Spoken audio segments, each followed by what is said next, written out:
I was pretty amazed by this scene when we came across it. You know, you do hear these stories about elephants showing us this really keen interest in dead bodies of their species, and it's just a very hard thing to observe.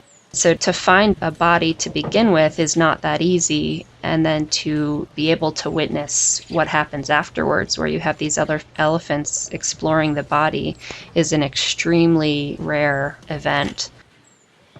We found this group of elephants. They were kind of a resting group. They were all bunched together, and as they started to disperse, we found that their matriarch died. She was an old female. She was estimated to be about 55 years old at the time that she died. The video that we're looking at is 2 to 3 weeks after she died. And so at that point, you can tell that the body is kind of decayed a little bit, and predators have been on it, so most of the meat has been taken off. But the elephants that were there that day in that spot were still really interested in her body. So we're seeing a lot of exploration, and so you can see that these elephants are kind of holding their trunks out and smelling the body.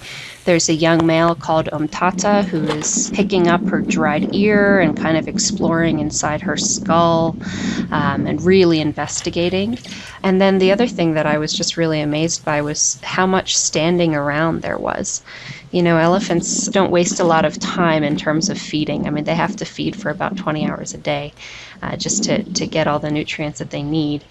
But they were just standing there, and they weren't resting, but they were just kind of standing. I thought that was really interesting.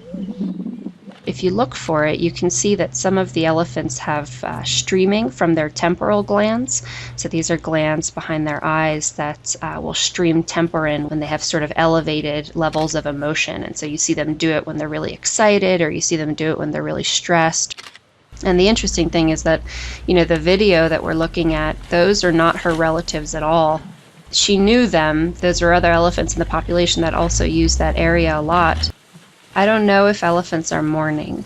When I think of mourning, I mean, I think of that as a term that I only know really applied to humans. You know, if a person I know loses somebody in their life, I can ask them how they're feeling and they can tell me about grief. I can't do that with an elephant, so it's very hard to know if they mourn in the same way that we mourn. They're very different animals from us. But one thing that we do know is that they have extremely strong social bonds, which is very similar to humans. And we see them exhibit these behaviors at dead bodies that they don't exhibit otherwise. And so there's certainly something going on there. Whether it's mourning, I can't say, but it's certainly an interest in their dead.